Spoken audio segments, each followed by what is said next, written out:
오늘의 10분 말씀. 마가복음 1장 1절로 11절입니다. 마가복음은 마태, 누가, 요한복음과 같이 예수님 삶에 집중한 성경책입니다. 하지만 마가복음은 다른 복음서들과는 조금 다른 독특한 특징을 가지고 있습니다. 세 가지입니다. 첫 번째는 내용이 매우 간결합니다. 그래서 장수만 보더라도 16장으로 예수님의 삶을 매우 속도 있게 다루고 있습니다. 하지만 예수님을 통해 시작된 하나님의 나라를 강조합니다. 두 번째는 마가복음의 이야기 흐름은 세 장소로 명확하게 구분할 수 있습니다. 첫 번째는 갈릴리 지역입니다. 대부분 12 제자들의 고향이 됩니다. 그리고 두 번째 장소는 갈릴리에서 예루살렘으로 이동하는 길이 됩니다. 그리고 마지막 세 번째는 예루살렘에서 벌어지는 이야기입니다. 그리고 세 번째 마가복음의 특징은 1장 1절입니다. 1장 1절은 마가복음 전체를 요약하고 시작하고 있습니다. 그것은 복음이 시작이 되었고 그 복음은 예수님을 통해 시작되었음을 강조합니다. 다시 한번 세 가지 마가복음의 특징을 정리해보면 첫 번째, 매우 간결합니다. 간결하다라는 것은 집중하는 것입니다. 하나님 나라에 집중하고 있습니다. 그리고 두 번째는 이야기 흐름은 세 장소로 구분할 수 있습니다. 갈릴리, 그리고 예루살렘으로 이동하는 길, 그리고 예루살렘입니다. 그리고 마지막 세 번째는 1장 1절이 마가복음의 전체를 요약한다라는 것입니다. 그리고 마가복음의 저자에 대해서 잠깐 살펴본다면 저자는 누구인지 정확하게 본문을 통해서는 확인할 수 없습니다. 하지만 초대 학자들이 요한이라 불리는 마가로 추정합니다. 이 마가는 바나바의 조카가 됩니다. 그리고 사도 바울과 함께 동역한 자가 됩니다. 비록 1차 전도 여행 때 마가가 선교가 너무 힘들어 포기한 행동으로 인하여 사도 바울이 실망한 부분도 있지만 결국 나중에는 함께 동역하게 됩니다. 그래서 마가는 사도 바울과 예수님의 제자 베드로에게 많은 가르침을 받은 초대교회 리더가 됩니다. 그리고 마가가 예수님을 실제적으로 만났냐라고 물어보신다라면 확실하진 않습니다. 만났다라면 마가가 아주 어렸을 때에 예수님을 만났을 것입니다.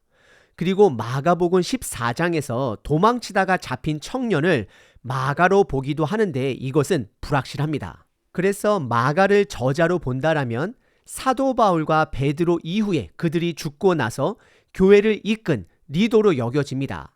그리고 마가가 마가복음을 썼을 때는 초대교회 사람들에게 예수님이 누구인지 명확하게 알려주는 지침서가 되었을 것입니다. 그로 인해 많은 학자들이 마가복음이 복음서 중에 가장 처음으로 쓰여진 복음서로 여기기도 합니다. 중요한 것은 마가복음은 매우 간결하게 한 가지에 집중한다라는 것입니다. 그것은 바로 마가복음 1장 1절입니다. 시작을 알리고 있는데 복음의 시작입니다. 그리고 그 복음은 좋은 소식으로 이미 그 당시 로마 문화에서 전쟁 또는 정치적 단어로 자주 사용했던 단어였습니다. 마가는 그 복음이라는 단어를 사용하며 진정한 복음이 하나님의 나라가 시작되었음을 선언합니다. 오늘 본문을 통해 역사 속에 시작된 복음이 저와 여러분 삶에도 시작이 되어 열매를 맺어가시는 삶되시길 기도합니다. 오늘 본문은 크게 두 부분으로 나눌 수 있습니다. 첫 번째는 예수님으로 시작된 복음입니다. 그리고 두 번째는 세례 요한과 예수님의 침례입니다. 첫 번째 부분은 예수님으로 시작된 복음입니다. 1절부터 8절입니다.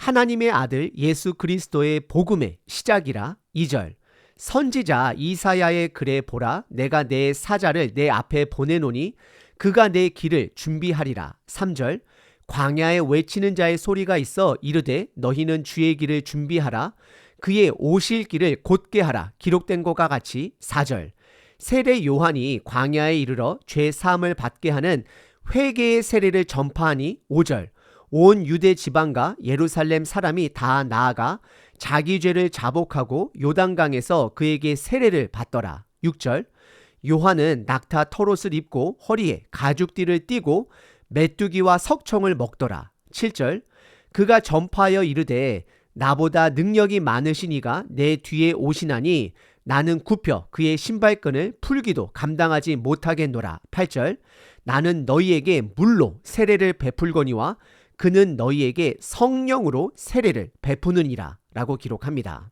1절에 복음이라는 단어를 우리들은 교회에서 많이 들었습니다. 그 복음이라는 단어를 한 단어로 설명하라 말한다면 무엇으로 답하시겠습니까? 그 답은 바로 예수님입니다.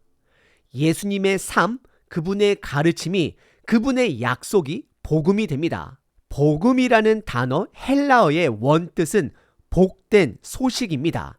좋은 소식입니다. 예를 들어 전쟁에서 승리하거나 정치적으로 자유를 선언할 때 좋은 소식이다라고 말을 합니다.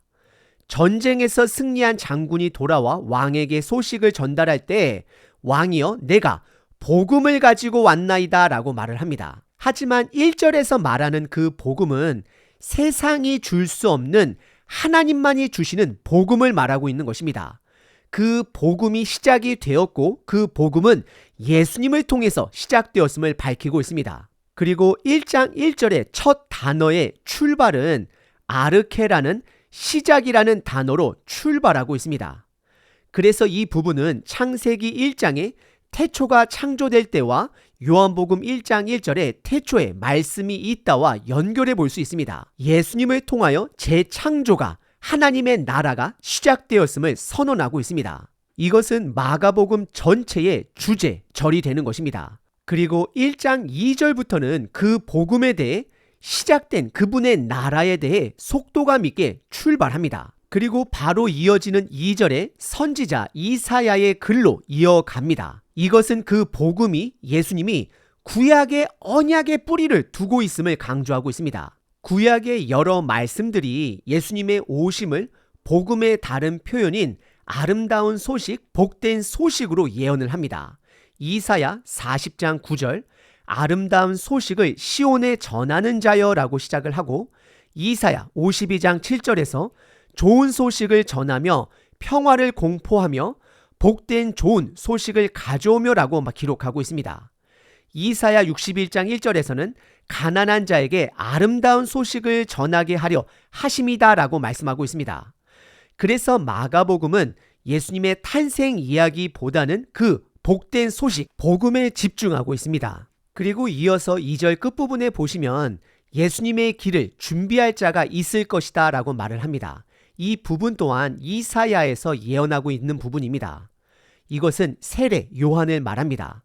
그리고 3절에 그 세례 요한을 광야에서 외치는 자다라고 묘사합니다.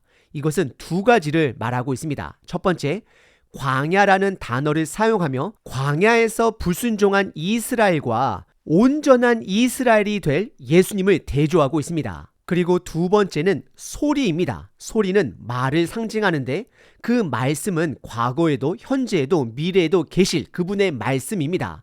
그는 그 말씀을 전달하는 자가 됩니다. 말씀이 육신이 된 예수님을 준비하는 자가 됨을 기록하고 있습니다. 그리고 이어서 4절에 세례 요한이 사막에서 죄 용서함을 받는 회개의 침례를 베풀었다라고 기록합니다. 그 당시 세례 요한의 침례는 제사장 그리고 종교 지도자들에게 충격적인 사건이었습니다. 그들에게 있어서 죄를 해결할 수 있는 장소는 반드시 성전이어만 했습니다. 하지만 세례 요한은 침례를 베풀며 온전한 성전 대신 예수님을 준비하고 있습니다. 그리고 동시에 타락한 성전의 모습 또한 드러내고 있는 것입니다.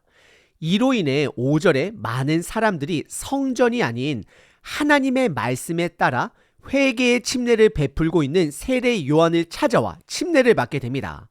그리고 6절에 세례 요한의 모습은 죽음을 맛보지 않고 하늘로 올라간 엘리야의 모습을 드러냅니다. 그는 낙타 털옷을 입고 허리에 가죽띠를 띠고 메뚜기와 꿀을 먹었다라고 기록합니다. 열왕기하 1장 8절에 보시면 엘리야 선지자의 모습과 일치하는 것을 확인할 수 있습니다. 그리고 말라기 4장에서 심판의 날에 선지 엘리야를 보내주겠다라고 예언하고 있습니다. 그 말씀의 성취가 바로 세례 요한이 되는 것입니다. 그리고 7절에 그의 사명은 그보다 능력이 많으신 예수님의 길을 준비하는 것임을 드러냅니다. 그리고 그는 예수님과 비교하자면 종들보다 낮은 자가 됨을 더 말하고 있습니다. 종들이 주인의 신발끈을 묶게 되는데 본인은 예수님의 신발끈을 묶기도 감당할 수 없다라고 고백하고 있습니다.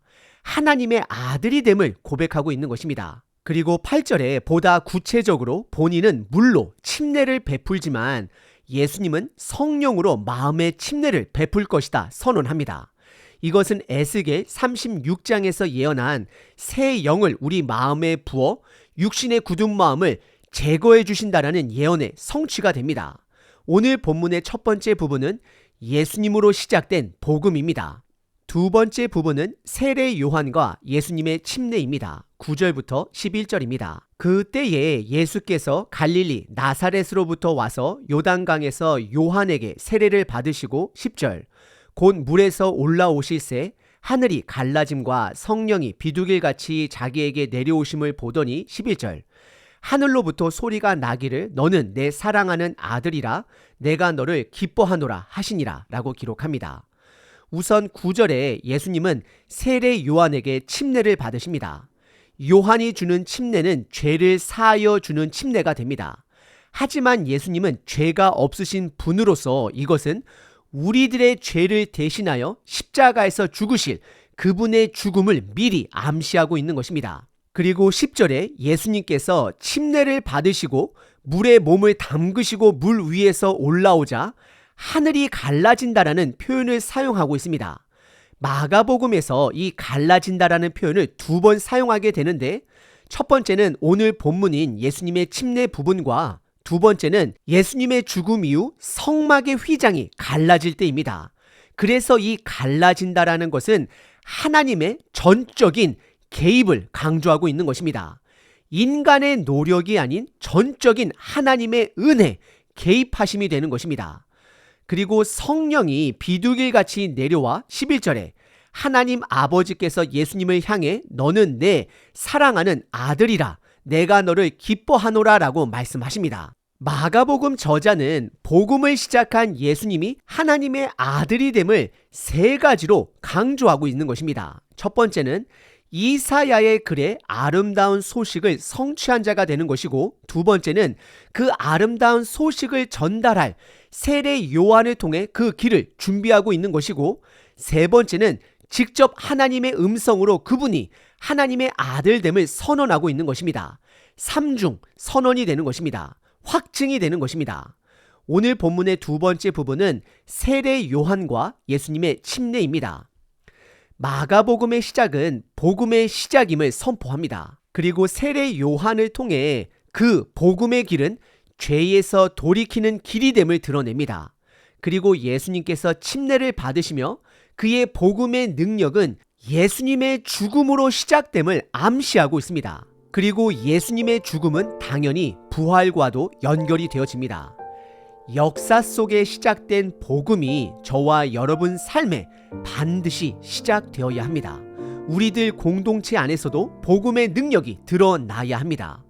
그러기 위해서는 예수님이 누구인지 성경 말씀을 통해 정확하게 알아야 합니다. 앞으로 마가복음이 말하는 예수님이 누구인지를 다시 한번 깨달음으로 그분이 시작한 복음이 저와 여러분 삶에 다시금 일어나길 기도합니다.